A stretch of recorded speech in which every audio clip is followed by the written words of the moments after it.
परिचय। हम अपने आसपास अनेक प्रकार के पौधों तथा जंतुओं को देखते हैं। श्रुति, क्या तुम जानती हो कि इस पृथ्वी पर जंतुओं की लगभग 10 लाख से अधिक तथा पौधों की लगभग 5 लाख से अधिक प्रजातियां पाई जाती हैं? एक ओर जहां सूक्ष्मदर्शी देखे जाने वाले बैक्टीरिया, जिनका आकार कुछ माइक्रोमीटर होता है, पाए जाते हैं, वहीं दूसरी ओर 30 मीटर लंबे नीले हेल या कैलिफोर्निया के 100 मीटर लंबे रेडवुड पेड़ भी पाए जाते हैं। कुछ चीड़ के वृक्ष हजारों वर्ष तक जीवित रहते हैं, जबकि कुछ कीट जैसे मच्छरों का जीवन काल कुछ ही दिनों का होता है। प्रत्येक जीव एक दूसरे से भिन्न होता है। हाँ, हमारी कक्षा में भी कोई 2 छात्र एक समान नहीं है। अनुराग लंबाई में सबसे लंबा है, जबकि शिल्पा लंबाई में सबसे छोटी है। इसी प्रकार दीप्ति की नाक पैनी तथा नोकदार है, जबकि अक्षय की नाक चपटी तथा चौड़ी है। कृति के हाथ तथा हथेलियां भी छोटी हैं, जबकि दीपक के हाथ तथा हथेलियां बड़े हैं। ये सारी भिन्नताएं एक ही प्रजाति के अंदर हैं, किंतु एक ही वंश के अंदर कुछ समानताएं पाई जाती हैं, जैसे कि मनुष्य, चिंपांजी, गोरिल्ला तथा बंदर एक जैसे ही प्रतीत होते हैं। इसी प्रकार कुछ पौधों जैसे खरबूज, तरबूज, करेला, कद्दू, लौकी, खीरा आदि भी कई समानताएं पाई जाती हैं। लेकिन यदि हम 2 वंशों का अध्ययन करते हैं, तो हम ये पाते हैं कि उनमें परस्पर बहुत सी असमानताएं पाई जाती हैं।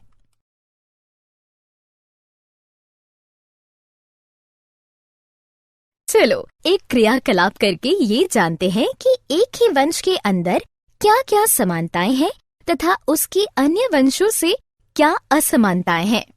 जब हम देसी और जर्सी गाय के शारीरिक गुणों का अध्ययन करते हैं, तो हम ये पाते हैं कि उनके गुणों में बहुत ही कम अंतर होता है। लेकिन जब हम भीड़ यानी झुंड में जर्सी गाय को देखते हैं, तो हम उसकी ऊंचाई तथा कदकाठी से उसे दूर से ही पहचान सकते हैं।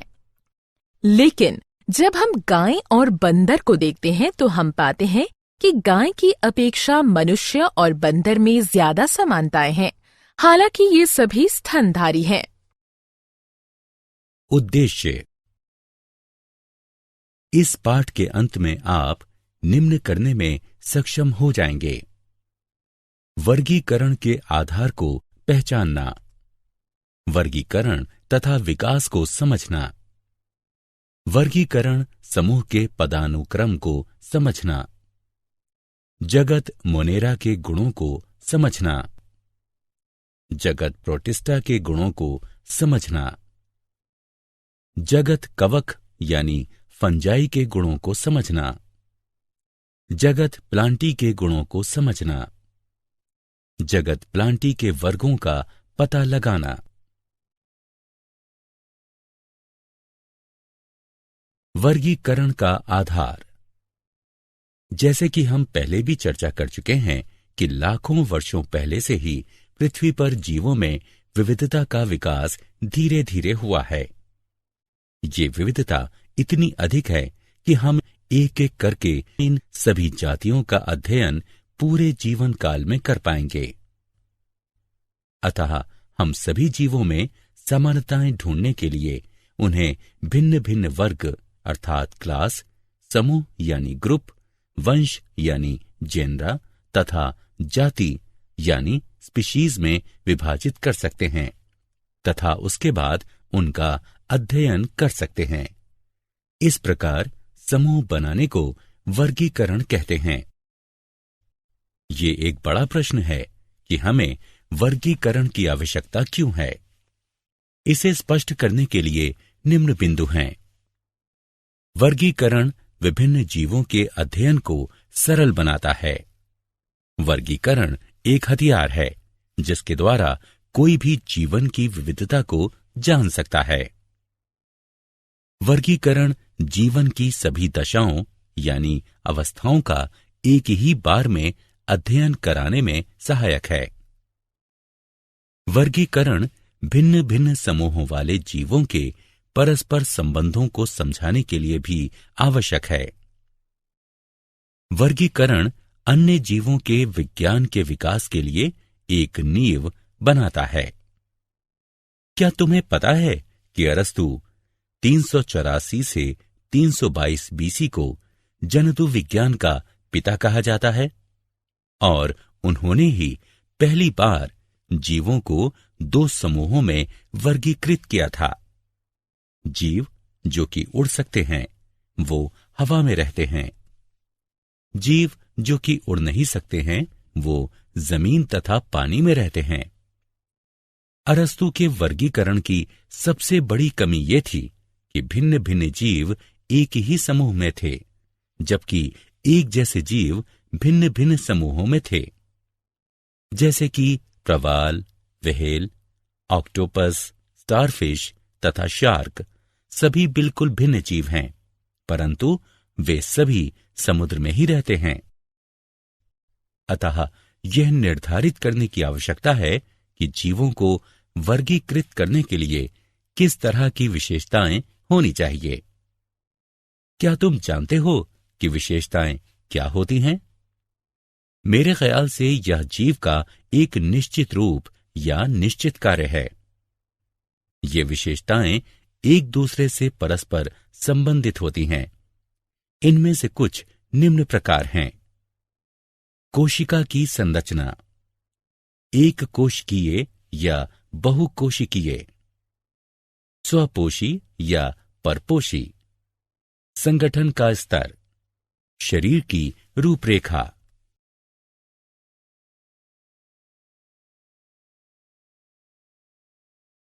वर्गीकरण और विकास। ऐसा माना गया है कि वर्तमान में पृथ्वी पर उपस्थित सभी जीवित जातियों को 2 शताब्दी पूर्व उनकी मौजूदा दशा में देखा गया था। हम सभी यह जानते हैं कि जैव विकास के आधार पर जातियों के उद्भव यानी उत्पत्ति तथा उनकी विविधता का वर्णन किया गया है। पीढ़ी दर पीढ़ी जातियां धीरे धीरे बदलती गईं।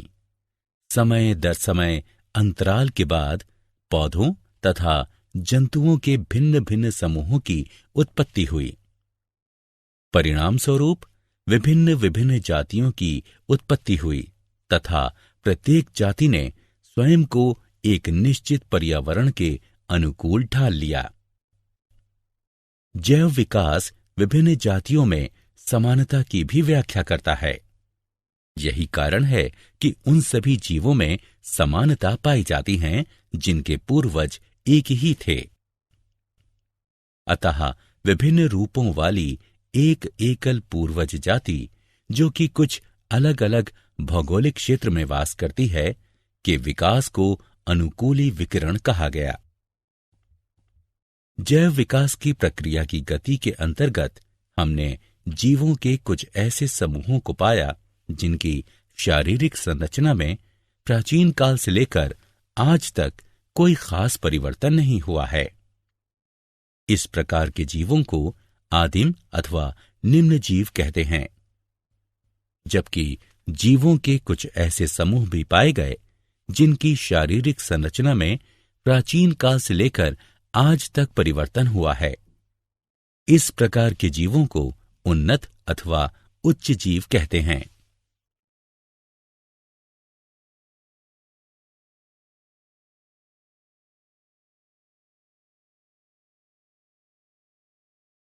जैव विविधता। हम यह परिभाषित कर सकते हैं कि जीवन की विविधता को जैव विविधता कहते हैं। विभिन्न जीव रूप पर्यावरण के साथ साझा करते हैं तथा एक दूसरे को प्रभावित भी करते हैं। परिणाम स्वरूप विभिन्न जातियों के स्तर समुदाय अस्तित्व में आए। विकास की प्रक्रिया के दौरान मानव ने भी भूमि, जल तथा वायु के कुछ विशेष गुणों को प्रभावित करके पर्यावरण के संतुलन को बदल दिया। एक अनुमान के मुताबिक पृथ्वी पर जीवों की करीब 1 करोड़ प्रजातियां पाई जाती हैं, जबकि हमें सिर्फ 10 लाख या 20 लाख प्रजातियों की ही जानकारी है। इन जीवों में से लगभग 10 लाख जीव कीट यानी कीड़े हैं। इन जीवों में से लगभग 50% जीव गर्मी और नमी वाले भाग में रहते हैं। पृथ्वी पर कर्क रेखा और मकर रेखा के बीच के क्षेत्र में जो गर्मी और नमी वाला भाग है, वहां पौधे और जंतुओं में काफी विविधता पाई जाती है। अतः ये क्षेत्र मेगा डाइवर्सिटी क्षेत्र कहलाता है। अनुकूल वातावरणीय दशाओं की उपस्थिति के कारण कुछ देशों में जैव विविधता केंद्रीकृत है। पृथ्वी पर जैव विविधता का आधे से ज्यादा भाग कुछ एक देशों जैसे ऑस्ट्रेलिया, ब्राजील, कोलंबिया, इक्वाडोर, चीन, Bharat, Indonesia, Madagascar, Malaysia, Mexico, Peru और जायरे में केंद्रित है।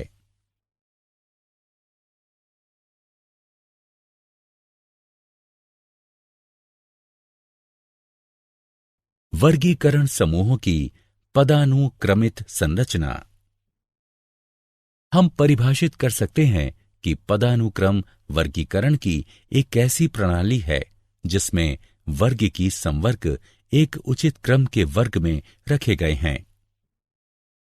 कुछ उच्च कोटि के जैव वैज्ञानिकों जैसे अर्न्स्ट हैकेल 1894, रॉबर्ट व्हिटेकर 1959 और कार्ल वोस 1977 ने सारे सजीवों को जगत नामक बड़े वर्गों में विभाजित करने का प्रयास किया है। रॉबर्ट व्हिटेकर ने 1959 में 5 जगत वर्गीकरण प्रस्तावित किया, जो कि आगे चलकर बहुत प्रचलित हुआ तथा कुछ छोटे मोटे बदलाव करने के पश्चात अभी तक अनेक कार्यों में प्रयुक्त होता है तथा नए बहुजगत वर्गीकरण का आधार बना है। यह वर्गीकरण मुख्यतः पोषण के अंतरों पर आधारित है। रॉबर्ट व्हिटेकर की प्लांटी मुख्यतः बहुकोशिकीय स्वपोषी थी तथा उनकी एनिमेलिया मुख्यतः बहुकोशिकीय परपोषी थी, जबकि उनकी फंजाई यानी कवक बहुकोशिकीय मृतपोषी थी। शेष बचे 2 जगत मोनेरा तथा प्रोटिस्टा के अंतर्गत एक कोशिकीय तथा सरल कोशिकीय कॉलोनी थी। कुछ समय बाद कार्ल वोस ने अपने वर्गीकरण में मोनेरा जगत को 2 उपजगत आर्कीबैक्टीरिया यानी आद्य बैक्टीरिया और यूबैक्टीरिया में बांट दिया। सभी जीवों को विभिन्न स्तर पर वर्गीकृत किया गया है, जो कि निम्न है। जगत, फाइलम जंतु, डिवीजन यानी पादप, वर्ग अर्थात क्लास, गण यानी ऑर्डर, कुल यानी फैमिली, वंश यानी जीन्स, जाति यानी स्पीशीज। अतः हम ये कह सकते हैं कि वर्गीकरण की मौलिक यानी आधारीय इकाई जाति स्पीशीज है। चलिए अब हम 5 जगत के गुणों की चर्चा करते हैं।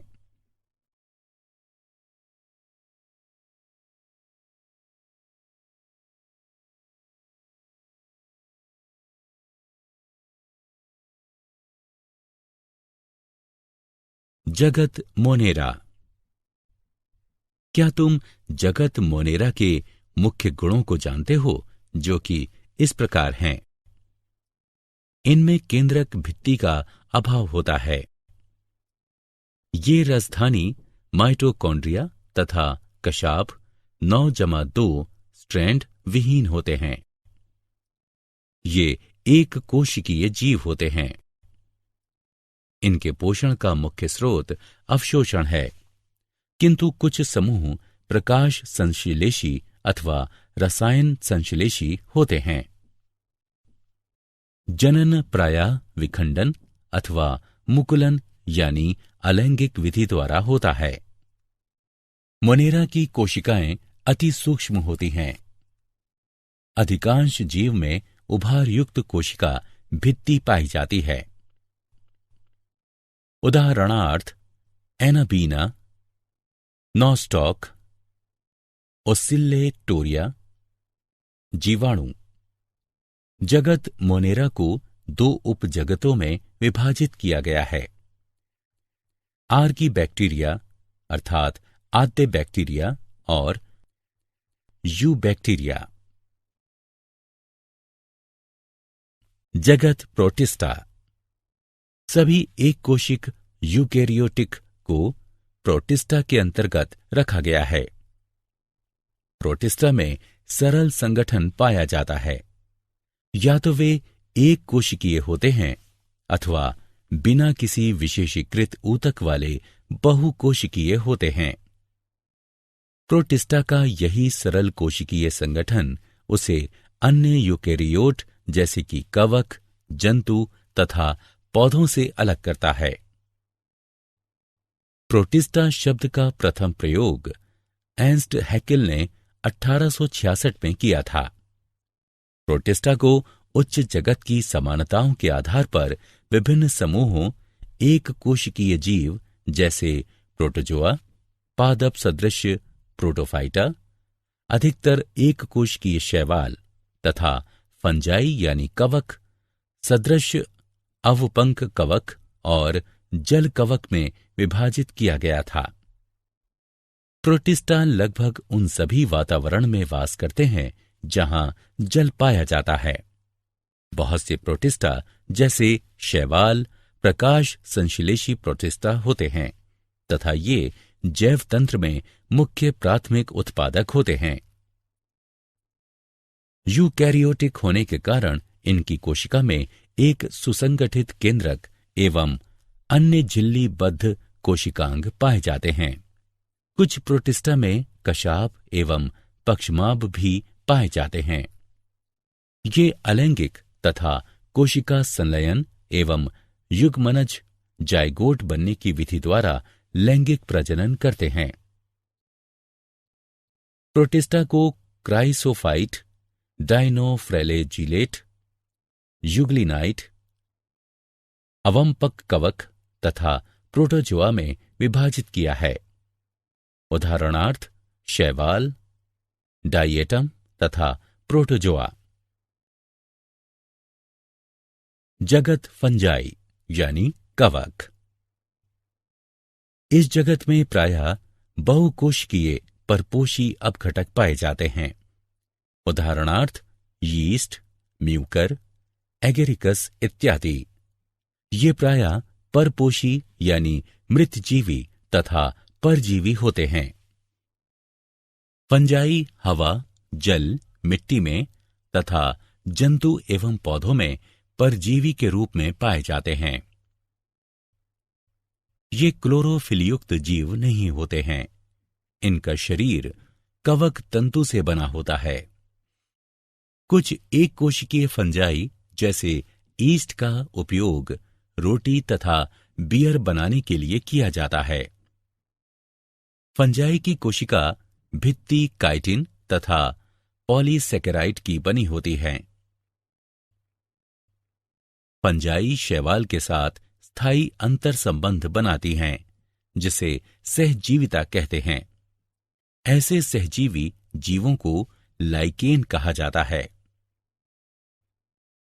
फंजाई में जनन कायिक खंडन, विखंडन तथा मुकुलन विधि द्वारा होता है। अलैंगिक जनन बीजाणु जिसे कोनिडिया कहते हैं अथवा धनी बीजाणु अथवा चल बीजाणु द्वारा होता है।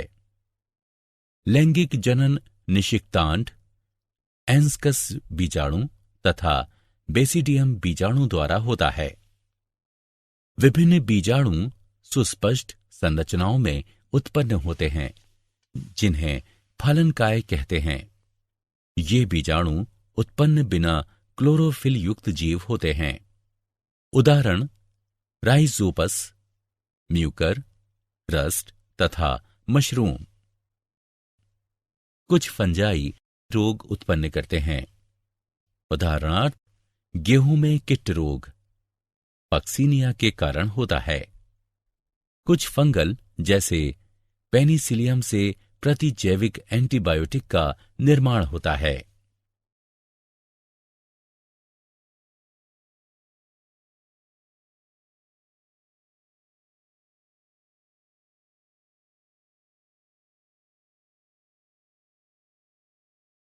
जगत प्लांटी अर्थात पादप। पौधे सजीव होते हैं तथा ये जगत प्लांटी के अंतर्गत आते हैं।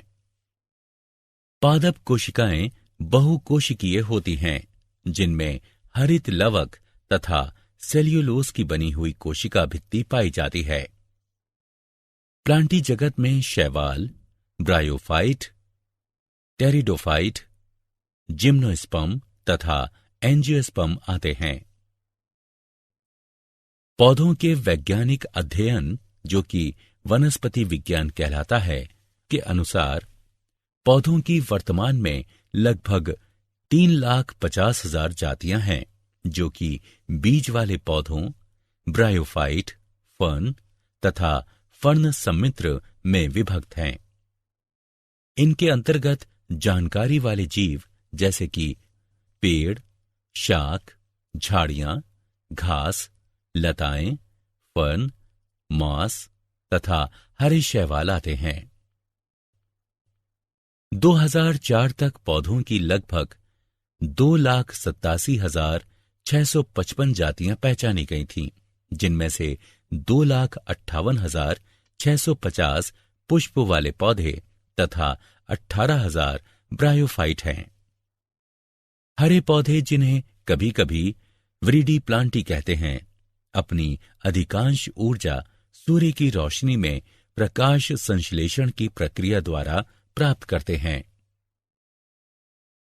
कुछ पादप जैसे कीटभक्षी पौधे तथा परजीवी आंशिक रूप से विषमपोषी होते हैं।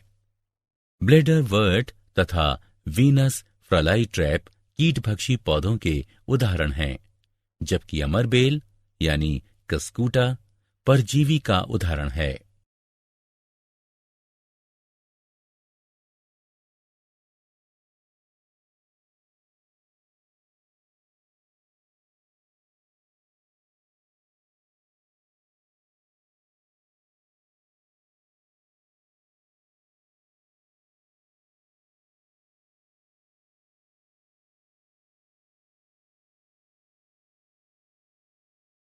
जगत प्लांटी यानी पादप के भाग।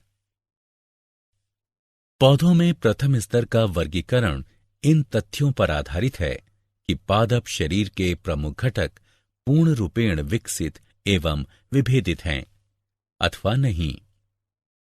वर्गीकरण का अगला स्तर पादप शरीर में जल और अन्य पदार्थों को संवहन करने वाले विशिष्ट ऊतकों की उपस्थिति के आधार पर होता है। वर्गीकरण प्रक्रिया के अंतर्गत यह देखा जाता है कि पौधे में बीज धारण की क्षमता है अथवा नहीं। यदि बीज धारण की क्षमता है तो बीज फल के अंदर विकसित है अथवा नहीं। प्लांटी जगत को आगे दो भागों में बांटा गया है। क्रिप्टोगेमस, जिनमें की बीजाणु, छुपे हुए जननांग पाए जाते हैं। थैलोफाइट, ब्रायोफाइट तथा टेरिडोफाइट इस भाग के अंतर्गत आते हैं। फेनेरोगेमस बीज वाले होते हैं। जिम्नोस्पर्म तथा एंजियोस्पर्म इस भाग के अंतर्गत आते हैं।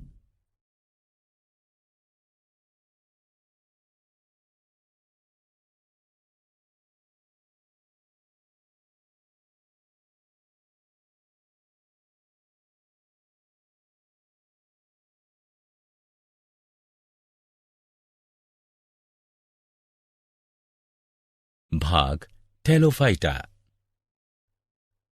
क्या तुम्हें पता है कि थैलोफाइटा शब्द की उत्पत्ति ग्रीक भाषा के शब्द थैलस तथा फाइटा से हुई है, जिसका अर्थ है बिना जड़, शाखा तथा पत्ती वाले पौधे।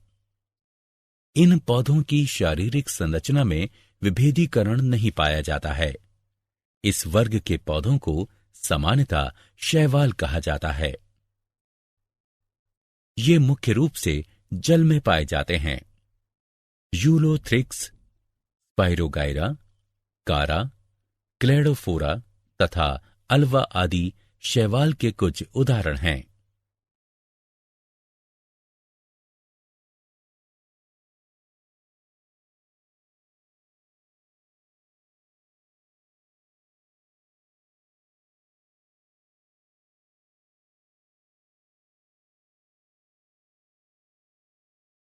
भाग ब्रायोफाइटा। समान रूप से ब्रायोफाइटा शब्द की उत्पत्ति ग्रीक भाषा के शब्द ब्रायोन तथा फाइटा से हुई है, जिसमें ब्रायोन का अर्थ है मॉस या लिपरवर्ट और फाइटा का अर्थ है पौधा। इस वर्ग के पौधों को पादप वर्ग का उभयचर कहा जाता है। यह पादप तना और पत्तों जैसी संरचना में विभाजित होता है। इसमें पादप शरीर के एक भाग से दूसरे भाग तक जल तथा खनिजों के संवहन के लिए विशिष्ट ऊतक नहीं पाए जाते हैं। उदाहरणार्थ मॉस यानी फ्यूनेरिया, मार्केशिया, रिक्सिया तथा एंथोसिरोस।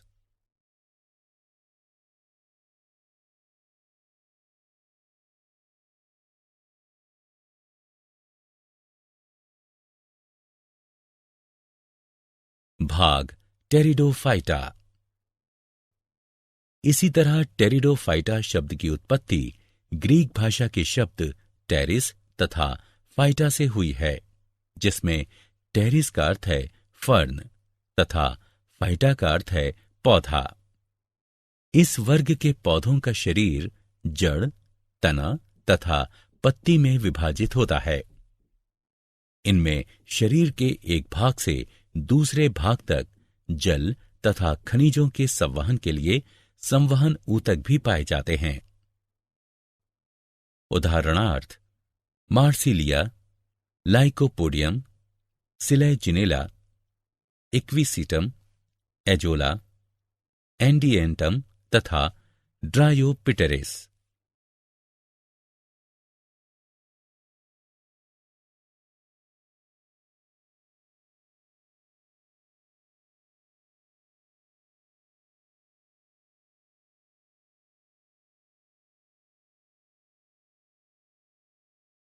भाग जिम्नोस्पर्म।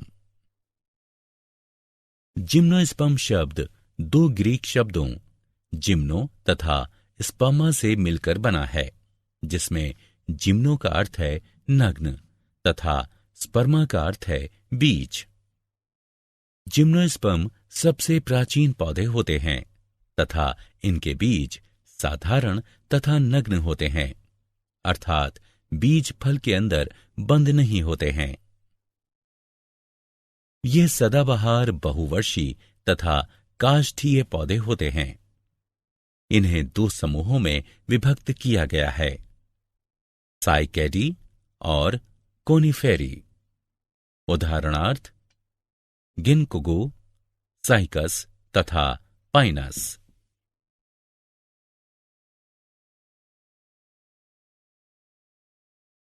भाग एंजियोस्पर्म।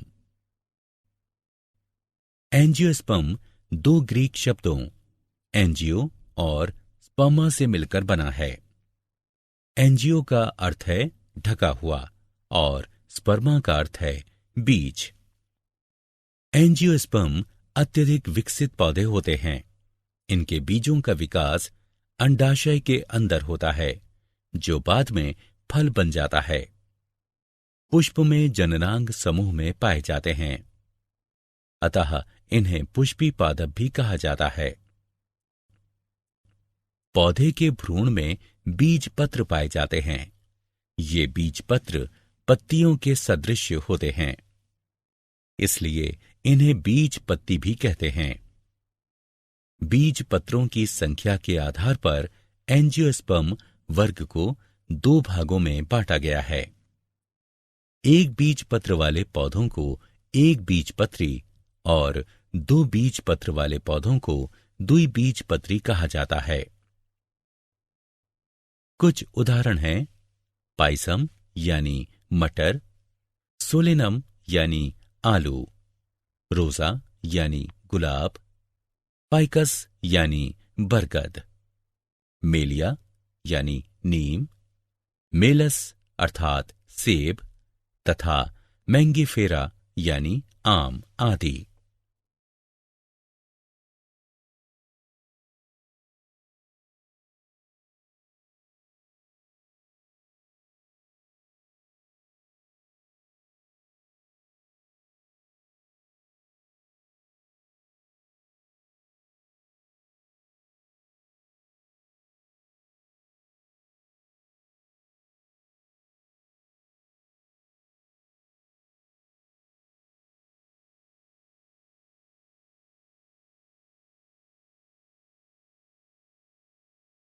क्या आप जानते हैं कैरोलस लिनियस को वर्गीकी के पिता के नाम से भी जाना जाता है।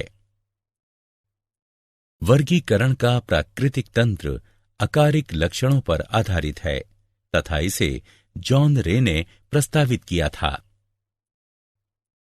जाति वृत्तीय वर्गीकरण तंत्र एंगलर तथा प्रांटल ने प्रस्तावित किया था तथा यह विभिन्न जीवों में विकासीय संबंध पर आधारित है। थॉमस कैवेलियर तथा स्मिथ द्वारा सन 2004 में दिए अपने वर्गीकरण में ऑर्की बैक्टीरिया को जीवाणु जगत का उपजगत बताया।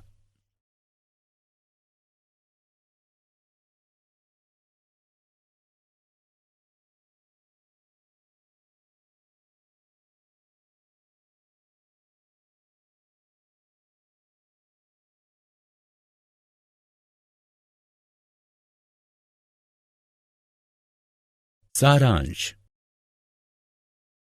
आइए हमने जो कुछ सीखा है उसे संक्षेप में दोहराएं। वर्गीकरण जीवन के सभी रूपों की विविधता को समझने में हमें सहायता करता है। जीवन के रूपों का वर्गीकरण उनके जैव विकास से संबंधित है। जीवों को 5 जगतों में विभक्त करने के लिए उनमें निम्न गुण होते हैं। या तो जीव यूकेरियोटिक अथवा प्रोकैरियोटिक कोशिकाओं से मिलकर बने होते हैं, या तो जीव एक कोशिकीय या बहुकोशिकीय होते हैं, या तो जीवों में कोशिका भित्ति पाई जाती है, या तो जीव अपना भोजन स्वयं बनाते हैं।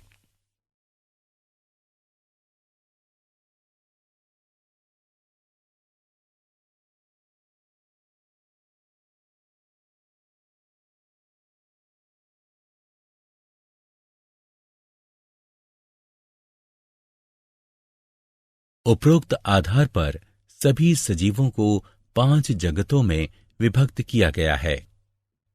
मोनेरा, प्रोटिस्टा, फंजाई यानी कवक, प्लांटी तथा एनिमेलिया। प्लांटी यानी पादप तथा एनिमेलिया यानी जंतु जगत को उनके बढ़ते हुए शारीरिक संगठन के आधार पर उपजगतों में विभक्त किया गया है।